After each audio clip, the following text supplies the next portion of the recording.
Hello বন্ধুরা, তো আজকে আমি যাবো একটা জায়গায়। থাম্বনেল দেখে হয়তো অনেকেই বুঝতে পেরে গেছেন। তো এখন আমি দাঁড়িয়েছি বিষ্ণুপুর স্টেশনে। টিকিট কেটে নিয়েছি ট্রেনের অপেক্ষায়। ট্রেন আছে 2:54-তে, বাট অলরেডি বেজে গেছে। দেখা যাক কখন আসে, তো দেখতে থাকুন। ট্রেন এসছে, তবে পাক্কা 15 মিনিট লেট। কারণ সাউথ ইস্টার্ন লাইন মানে লেট হবে দাদা, কিছু করার নেই। ফেড আপ হয়ে গেছি জাস্ট।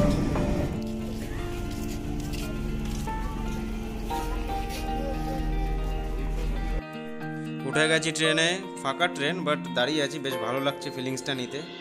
দেখতে থাকুন, অবশ্যই ভালো লাগবে।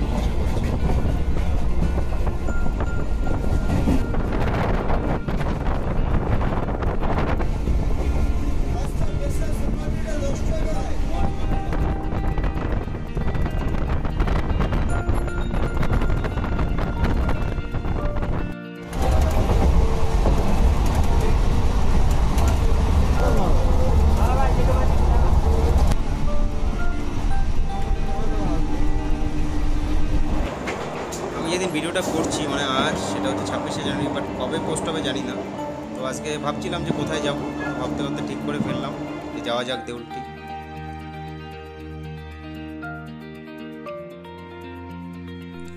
অবশেষে দেউলটি নেমে গেছি। আসতে মোটামুটি 20-25 মিনিট মতো লেগেছে ট্রেনে।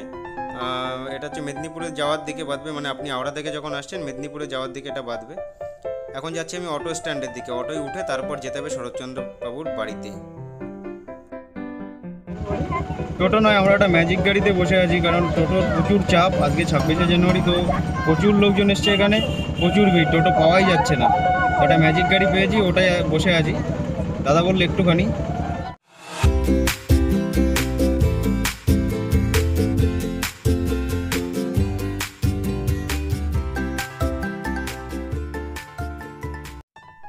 তো চলে আসছি আমি কথা সাহিত্যিক শরৎচন্দ্র চট্টোপাধ্যায়ের বাড়ির ঠিক সামনে, মানে যেখানে ঠিক ওই আমার পেছনটাই দেখা যাচ্ছে। ওই রাস্তা দিয়ে যেতে হবে একটু এগিয়ে, তারপরেই পড়বে শরৎচন্দ্র চট্টোপাধ্যায়ের বাড়ি। পেছনটাই যেটা দেখছেন সেটা হচ্ছে শরৎচন্দ্র চট্টোপাধ্যায়ের একটা মূর্তি করে। এখানে একটা 3 মাথা মোড় আছে, 3 মাথা মোড়ের ব্যাক সাইড দিয়ে যে রাস্তাটা চলে গেছে। হেঁটে হেঁটে যাচ্ছি এখন শরৎচন্দ্র চট্টোপাধ্যায়ের বাড়ির দিকে। প্রচুর ভিড় সামনে, যদিও ফাইনালি চলে এসেছি কথা সাহিত্যিক শরৎচন্দ্র চট্টোপাধ্যায়ের বাড়ি। পিছনে দেখতে পাচ্ছেন গেটটা বেশ সাজানো হয়েছে। এখানে শুনলাম বেশ কয়েকদিন ধরে মেলা হয়, মানে শরৎচন্দ্র বাবুর মানে উদ্দেশ্যে। তো এখানে একজন বলছিলেন, তো চলুন ভেতরটা ভালো করে আপনাদের দেখাবো ঘুরিয়ে ঘুরিয়ে। চলুন।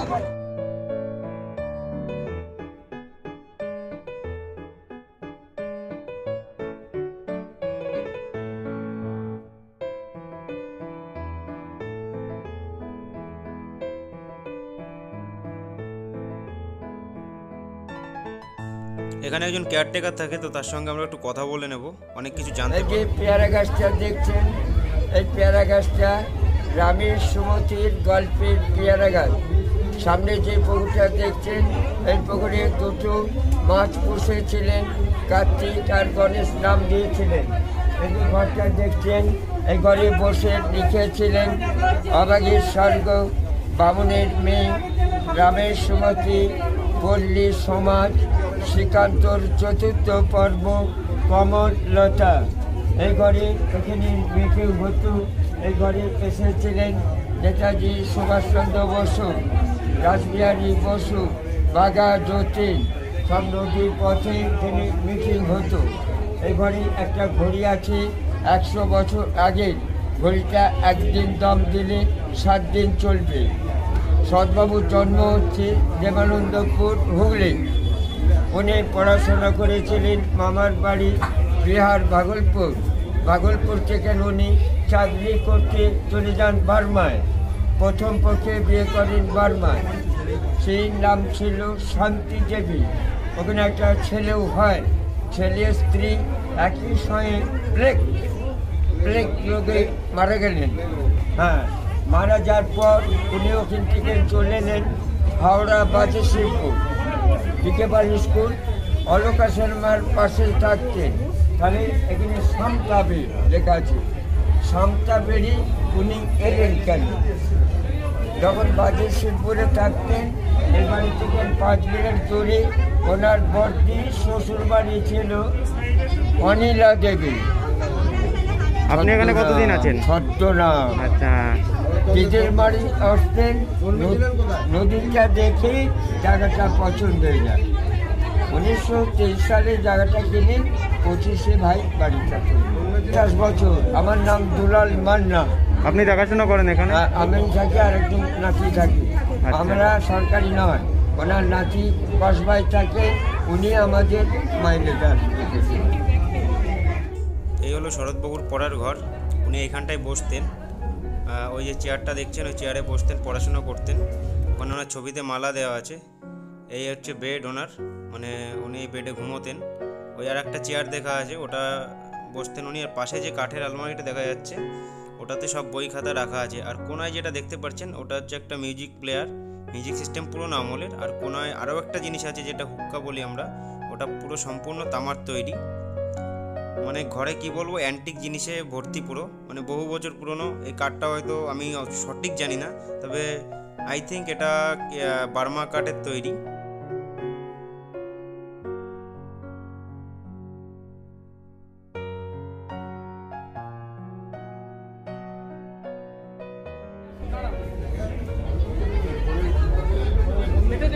এটা হচ্ছে চিকিৎসার ঘর। উনি বিনা পয়সায় গরিব দুঃখীদের হোমিওপ্যাথি চিকিৎসা করতেন। আমার নাম দুবাইপতি। আমরা বংশ পরম্পরা ধরে এই বাড়ি দেখাশোনার দায়িত্বে আছি।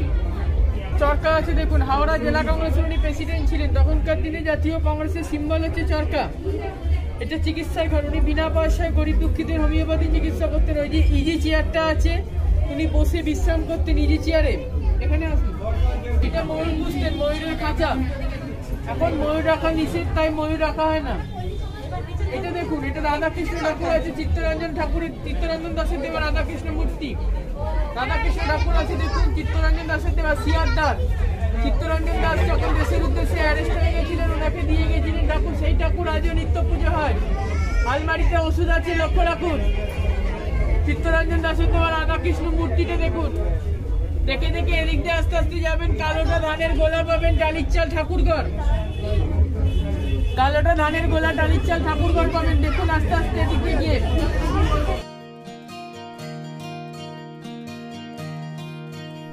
এটা হচ্ছে উপরে ওঠা সিঁড়ি। তো আমি সিঁড়িতে উপরের দিকে উঠে যাব। প্রচণ্ড ভিড় আজকে, মানে পা ফেলার জায়গা নেই ঠিকঠাক করে। এখন একটু ভিড় কমেছে, বাট উপরে হয়তো ভিড় ঠাসা। আমি দেখছিলাম বাইরে থেকে।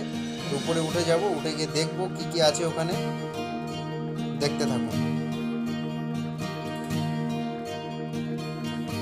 যে ভিউটা দেখা যাচ্ছে পুরো টোটালটাই একটা গার্ডেন মতো, বাড়ির সামনে পুরো গার্ডেন করা আছে। বেশ ভালো একটা গার্ডেন, মানে একটা শান্ত পরিবেশ। বাট আজকে অনেকটা অশান্ত হয়ে গেছে, প্রচুর লোকজন এসছে। এটা হচ্ছে রাইটিং প্যাড। এখানে শরৎচন্দ্র বাবু বসে, মানে বসতেন না, এখানে দাঁড়িয়ে কবিতা লিখতেন এটার উপরে খাতা রেখে। যে নদীটা দেখা যাচ্ছে ওইদিকে, ওই নদীটা আমি শুনলাম যে এইখান দিয়ে বয়ে যেত, মানে যেখানে এই লোকজনগুলো দাঁড়িয়ে আছে, মানে এই রাস্তাটা পাঁচিলের ঠিক পাশ দিয়ে। এখন এখানে পাখিও দেখছি পুষে রেখেছে, এটাকে বলা হয় বদ্রি পাখি। আর এটা তো দেখতে পাচ্ছেন কাঠের জিনিস দিয়ে তৈরি, পুরোনো আমলের। এটা শুনলাম নাকি সেই তখনকার আমলের সেই ডিজাইন করা, অবশ্য দেখেও বোঝা যাচ্ছে তাই। বেশ সম্পূর্ণটা মানে চাল যেটা আছে কাঠ দিয়ে তৈরি, আর টালি দিয়ে, মাটি দিয়ে তৈরি হয়েছে টালি, মাটি পুড়িয়ে। তো এই হচ্ছে ব্যাপার। অবশ্যই আসবেন, দেখে যাবেন একবার আসলে এই দিকটাই। এটা হচ্ছে যে উপরে শোয়ার ঘর, মানে ওখানে উনি নিচে যে ঘরটা দেখালাম ওটাতে থাকতেন, কিন্তু এখানে রাত্রেবেলায় পার্মানেন্টলিভাবে, মানে রাত্রে যখন ঘুমানোর টাইম হতো এখানে এসে ঘুমোতেন। তো ঘরটা অন্ধকার আছে, যার জন্য ঠিকঠাক সাফিসিয়েন্ট লাইট আমি পাইনি, যার জন্য পুরোটা আপনারা হয়তো বুঝতে পারছেন না, বাট চেষ্টা করেছি অনেকটা। আর আজকে ভিড় যেহেতু, টাইম নিয়ে করাই যাচ্ছে না আমার ভিডিওটা, মানে টাইম নিতে গেলে আবার পুরোটা কভার করতে পারবো না। এটা হচ্ছে এমন, মানে এই ঘরটা কি বলবো, চারিদিক দিয়ে বারান্দা, মানে চারিদিক দিয়ে ঘরটা মাঝখানে, চারিদিকে বারান্দা। এটা ছিল টয়লেট, উপরে একটা টয়লেট। এখানে এমার্জেন্সি পারপাস, মানে যখন ব্রিটিশরা আসতো তখন উনি এই টয়লেটটা ইউজ করতেন। এটা হচ্ছে ব্যাক সাইডটা, মানে ব্যাক সাইড ঠিক না, হ্যাঁ ব্যাক সাইডটাই এটা। ওই যে দরজাটা দেখতে পাচ্ছেন ওটা ছিল গোপন দরজা, মানে হিডেন ডোর। ওটা দিয়ে যারা স্বাধীনতা সংগ্রামী ছিল তারা আসা যাওয়া করতো, ওখানে মিটিং হতো, এই বাড়িতেই মিটিং হতো, ওখান দিয়ে আসা যাওয়া করতেন। মানে দারুণ একটা পরিবেশ, দারুণ একটা জায়গা। আমি চেষ্টা করব অন্য একদিন আসার, যাতে পুরোটা ভালো করে কভার করতে পারি।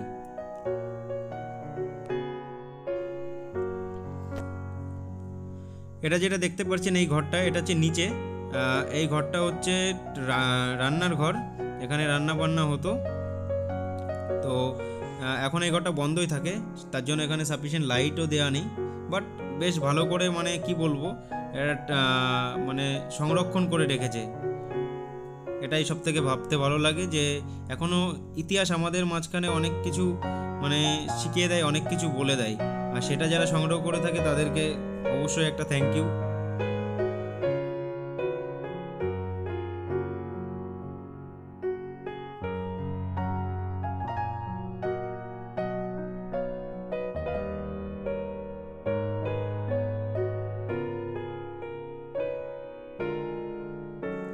এই যে ঘরটা দেখতে পাচ্ছেন, এটা হচ্ছে ধানের গোলা।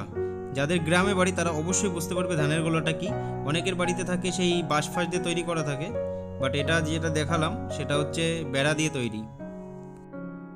বাড়ির সামনে যে বাগানটা সেটা আপনাদের উপর থেকে দেখিয়েছি, কিন্তু এখন আমি পুরো সামনে থেকে দেখাচ্ছি বাগানটা, মানে বাগানে কি কি গাছ আছে।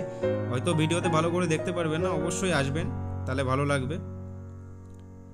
এই বাঁশঝাড়টা সেই তখন থেকেই আছে, এই বাঁশঝাড়টা বেশ চারি সাইডটা বাঁধিয়ে রেখেছে দেখলাম। এখানে আরও একজন ব্লগ করছিল, তো তিনি বলছিলেন যে পাখির কলকাকুলি, বেশ মনোরম পরিবেশ। তো আমি আজকে বলছি আজকের দিনে পাখির কলকাকুলি শোনা যাচ্ছে না, মানুষের কলকাকুলি শোনা যাচ্ছে, এতটাই ভিড়।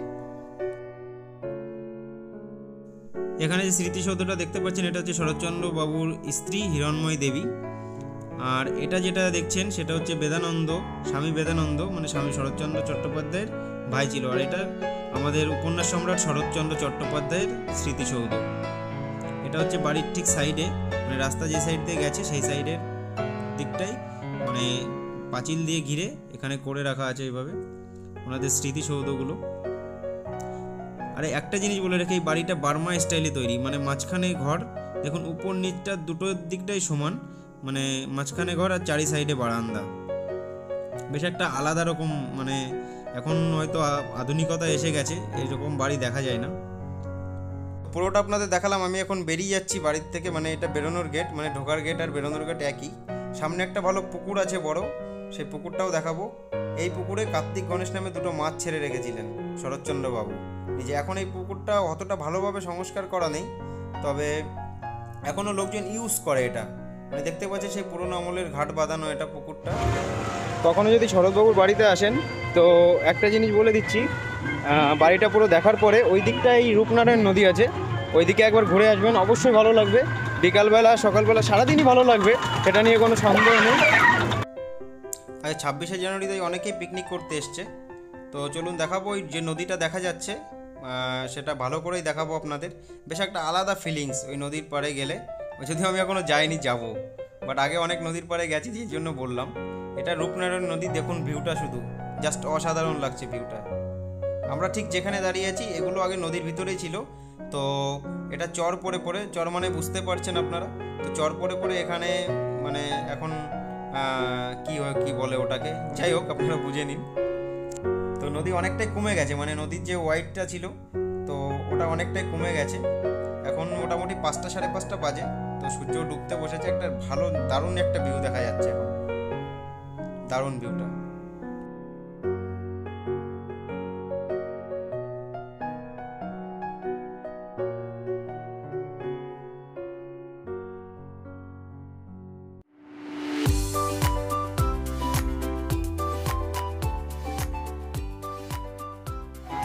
তো এই ছিল আজকের আমার ব্লগ, তো আশা করি সকলে ভালো লেগেছে।